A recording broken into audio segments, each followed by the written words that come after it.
If you enjoy the story, give it a like and feel free to leave a comment. Also, be sure to subscribe and click the bell icon to be the first to hear new cryptid tales.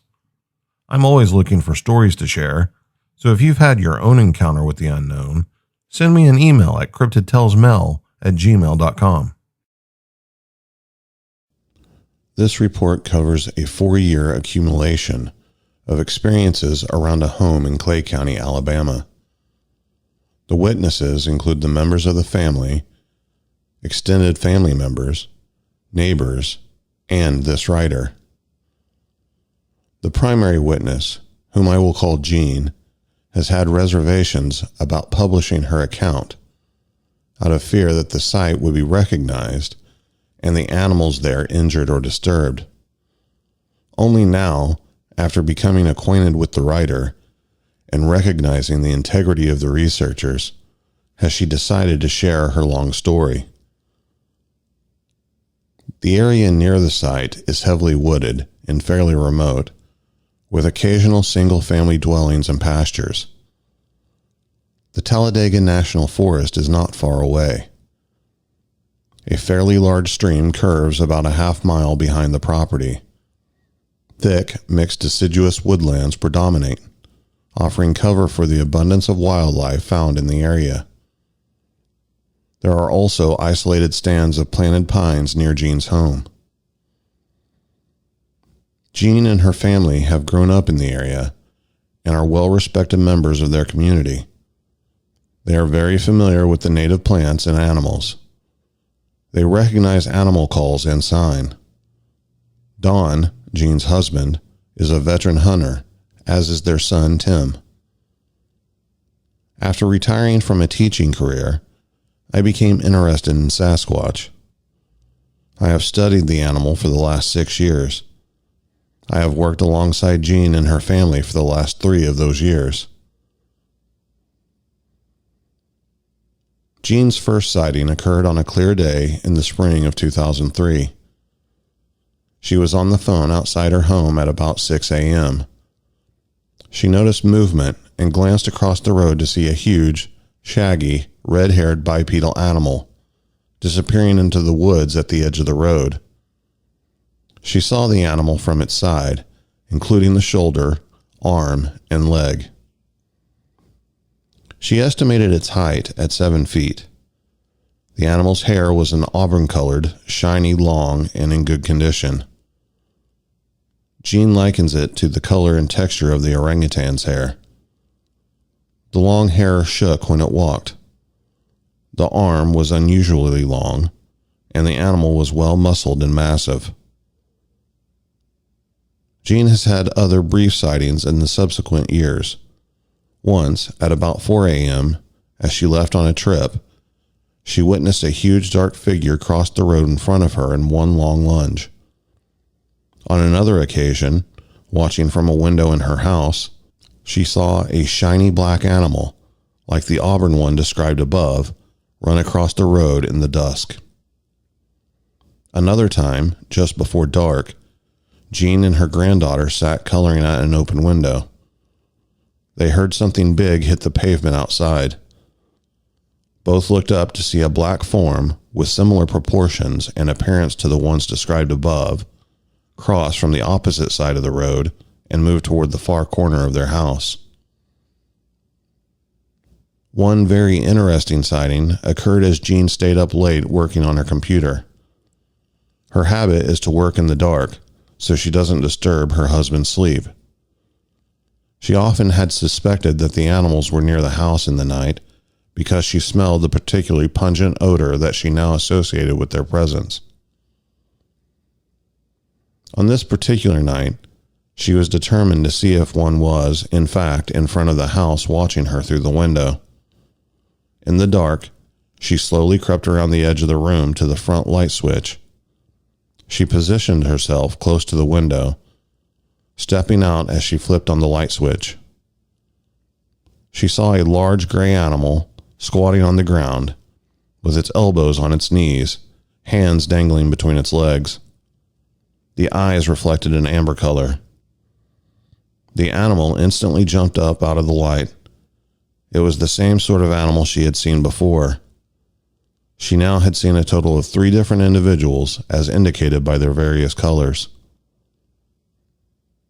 Jean's son Tim had an interesting possible sighting in 1997.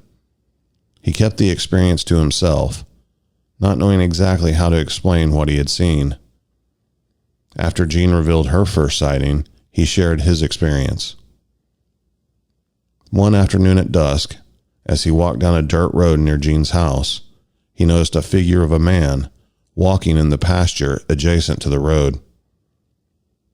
The figure was clothed in beige from top to bottom. He glanced away and then back, and the figure had disappeared in that instant.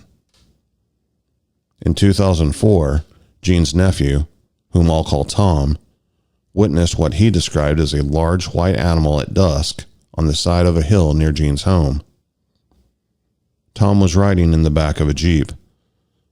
Up the hill at a good distance from him, he noticed the gray animal up in a tree, hugging it.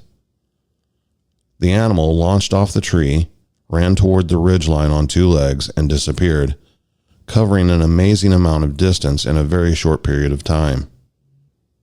In 2005, another sighting occurred when 2 neighbors were camping in an area behind Jean's house. They told her a large black bear had charged down the hill at them on its hind legs. We believe this bear was actually a sasquatch. Another neighbor complained that there were often 2 mountain lions on the ridge behind her house that screamed all the time. She stated to me that one was gray and the other one was black. Again, we suspect she has heard and glimpsed Sasquatch activity.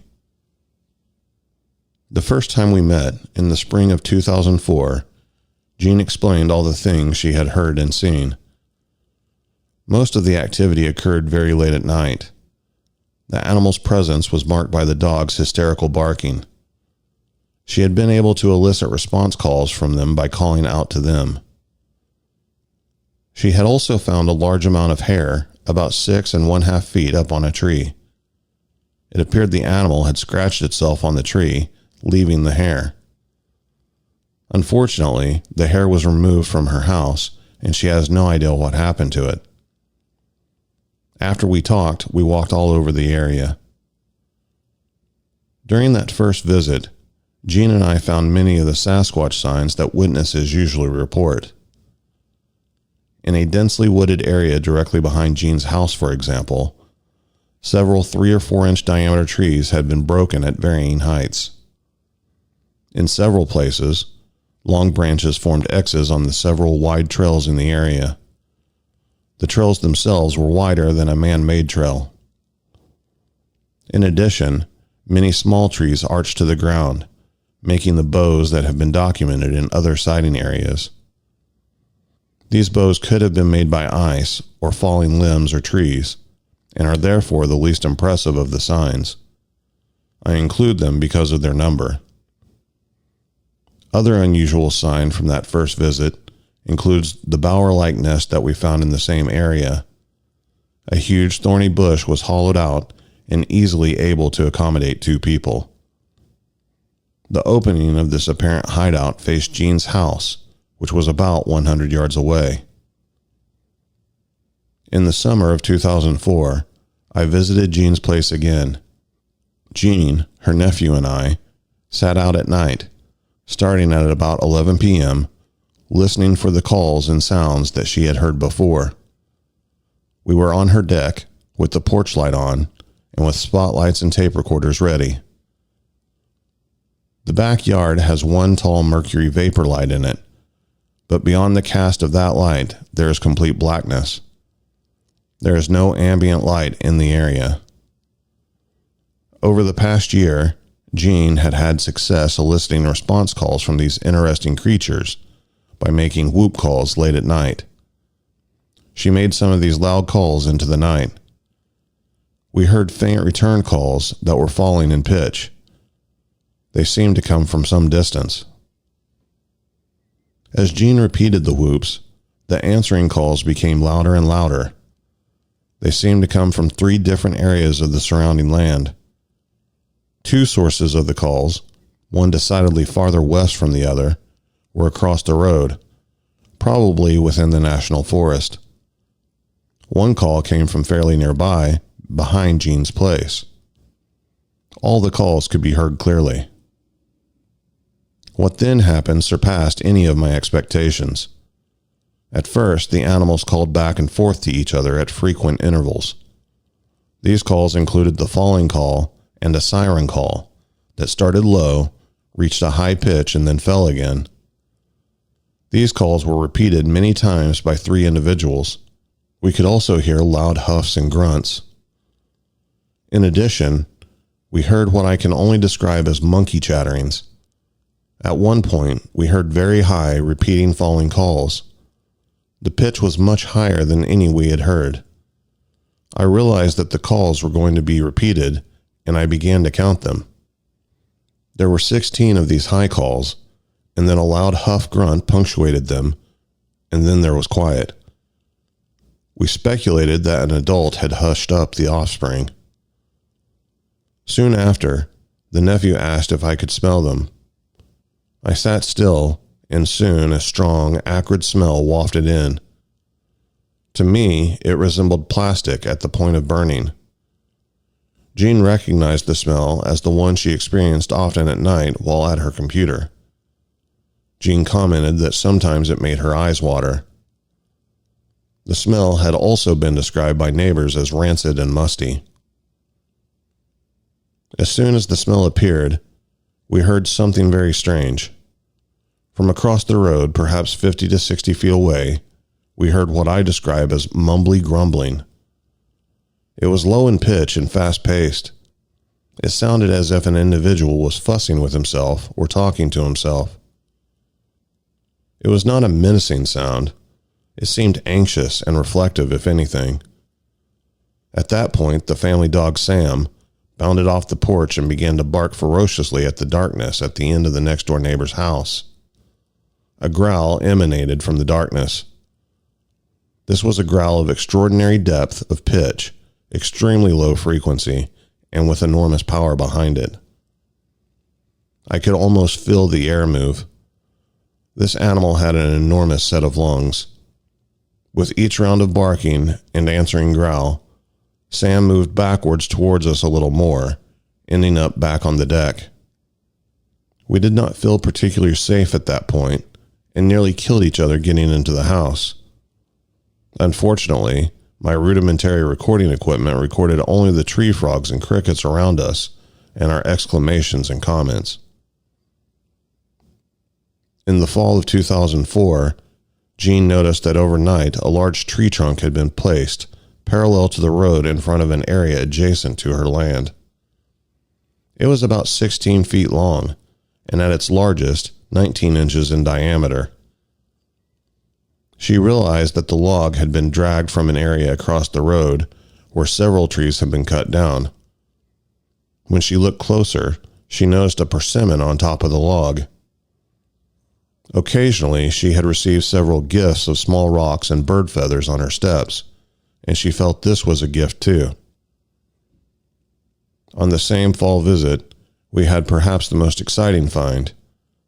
We discovered a footprint that was not just an impression, but a clearly defined footprint in coarse sand at the edge of the creek. The print was 12 inches long, 6 inches wide at the ball of the foot, and 4 inches wide at the heel. The toes were plump and close together. The large toe was placed farther toward inside of the foot than in a human foot. It appeared the individual was walking out of the creek up onto the bank. On that same visit, I found scat that resembled human feces. It was black, but not like tar.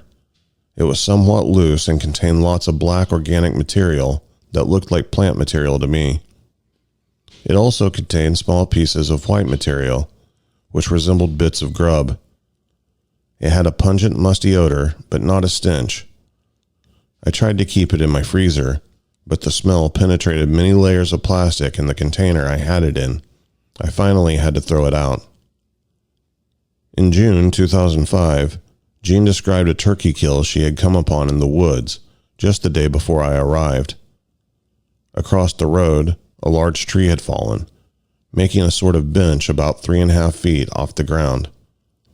On the surface of this bench, Jean had found blood and the feathers of a young turkey embedded in the bark. It appeared that something had slammed the turkey hard enough into the surface to cause this. Due to rain the night before, I did not see the blood, but I could still discern the embedded feathers. During a visit in August of 2005, Jean and I sat outside late as we always did. Jean made a few calls. Soon afterwards, the dogs began barking wildly and yelping. We began to hear the sounds of sheets of aluminum roofing being slammed around in an angry or excited fashion in the wooded area behind the pen. The roofing was stored behind a shed beside the pen. In quiet moments between frenzies of racket, I heard what I can only describe as bubblings. These were vocal sounds, but unlike anything I'd ever heard. These bubblings were somewhat similar to the mumbling heard in the summer of 2004. On many other occasions, it seemed the animals were behind the dog pen. The dogs cowered and barked frantically. Jean was able to see dark forms move occasionally just at the edge of light behind her neighbor's house. None of these events, however, illustrated the animal's presence as the night just described. In September 2006, Jean and I were walking in the marshy area across the road looking for sign. We came upon a dead, upright tree that had been infested with termites. The insects had been scraped out of the tree. Strips of bark and rotten pieces of wood were on the ground at the base of the tree. 4 nail marks showed in several scrapes. The nail grooves at their highest were 3 feet above the highest point I could reach, at about 9.5 feet. Though some might say a bear had foraged there, records indicate there are no bears in the area. According to several internet sources, bears live in the Tensas Delta area of the state and possibly a few other southern counties. It's also possible that a few can be found in Shelby County, but bears are not found in Jean's area. When Jean's family had dogs in the pens in her backyard, they always barked hysterically when we thought the animals were nearby. The dogs had dug out a hole underneath their doghouse and would cower there when frightened. One dog was killed by what a neighbor assumed was a bear. As I noted above, there are no bears in the area. Sam, their beagle, had large cuts on his rump and a slice across his neck, which he managed to survive. Other dogs have come up missing in the area. Jean suspects that the sasquatches are responsible for these events. Quite recently, Jean awoke to the sound of the 2 puppies in the pen crying loudly. This crying ended in a yelp. She was afraid the animals had killed the puppies, but the next morning she found them alive and well. The 6-foot wire fence around the pen was pushed down, and Jean surmises that one of the animals must have picked the puppies up to inspect them. Another interesting event involved Jean's son-in-law and his Sunday school class. He had told his class what he had heard and witnessed at Jean's, and they were eager to experience the same thing. The night they visited, they sat at the stream behind Jean's home with lanterns and spotlights. They soon heard large animals running around their group. They also heard the grunts, growls, and huffs that we had heard. They smelled the same sort of acrid smell that I described earlier. Jean and another member of the group actually saw a red animal climb a tree. The church class left hurriedly and assured the son-in-law that they believed him but would not be back again. Jean has also heard the animals on her roof. She has a skylight in her master bathroom. In the summer of 2004, suddenly the area in the corner next to the skylight began leaking. When Don got on the roof to investigate, he simply said it looked like something big had put its foot right through the roof. One of the most unnerving events happened in the summer of 2004. At about 10 p.m., Jean heard the back door open. She became concerned because it was too early for Don to return from his second shift job. She was afraid he was sick and had returned home early. She called out his name on the way to the back door. The locked door was wide open when she reached it, and no one was there. Puzzled, she examined the lock and found that the tongue of the lock had remained extended in its locked position and had been pulled straight through the metal strike plate. The outer metal piece of the strike plate had been broken at one corner and pulled out at a 90-degree angle to the plate. I witnessed the metal still protruding from the plate and broke the ragged piece off. Jean has had experience with something throwing small to medium-sized rocks at the house and in her general direction. These minor attacks have never seemed too threatening. None of the rocks have hit her. However, about a year ago, early one fall morning, Jean was alone in the backyard. Her husband was gone, as were her neighbors. She suddenly heard something whiz through the lower branches of the tree near her. Immediately afterwards, another object whizzing through the air, hitting her upper arm. It was a weathered, soggy sweet gum ball. It had come from the wooded area behind the house. It had been thrown from at least 50 feet, with such velocity that it raised a welt on her arm that was still there 1 hour later when her husband returned home. Jean lost her temper, angry that one of these animals had hit her with something. She walked back toward the wooded area, yelling at the creature she assumed was there, and in response she heard a large animal stomping the ground and seething loudly. She described the seething as loud, harsh breathing through clenched teeth. It appeared the animal was having a tantrum. She decided to retreat back to her home. Both Jean and Dawn realized in retrospect that they had seen indications of something out of the ordinary much earlier than Jean's first sighting. On an ATV trip in the area, for example, they once came across a huge footprint in some mud that astonished them, but they dismissed it, not having any explanation. They also once found an odd, neat pile of rabbit bones that had been picked completely clean. Don and his son Tim have had several experiences on their hunting trips. Once on their hunt club property, they picked up their kill and drove to a nearby green field to look at it. As they studied the deer, they heard a loud, frightening scream from nearby. They wondered only briefly what it was, deciding they'd rather not know. Another confrontation occurred while Don and Tim were field cleaning a deer behind the house. Some sort of enormous animal charged them, and both ran for the house. On another occasion, when Don was down out of his hunting stand, he heard a large animal walking behind him, then circling him, screaming. After shooting a deer once, Tim asked his father and another man to help track it. They followed the blood trail into a nearby stand of dense pines at the hunt club property. They quickly found a pool of blood that appeared to mark where the deer had bled out, but they couldn't find the deer and wondered how it could have gotten up. They found some drops of blood and followed that trail deeper into the pine thicket. Suddenly, they all heard a big animal breaking limbs nearby and jarring the ground as it moved deeper into the pines. At that point, they all left quickly. Don reports that there are many stories among the hunt club members of the encounters with some sort of large, unseen animals on their hunting trips. Jean has developed a love-hate relationship with these Sasquatches. She once hiked freely in the forest, enjoying the beauty of the Alabama woods. She now feels too intimidated to walk out as she once did. For a while, she even carried some sort of weapon with her to collect the mail. She had been told by a gentleman who claimed to be an authority on Sasquatch that the animals would confront her at some point. She has come to the conclusion, after some time, that the animals, in fact, will not voluntarily show themselves. Although she is now somewhat more relaxed in her attitude towards the Sasquatches, she remains on guard. She has not recaptured her ease in the woods.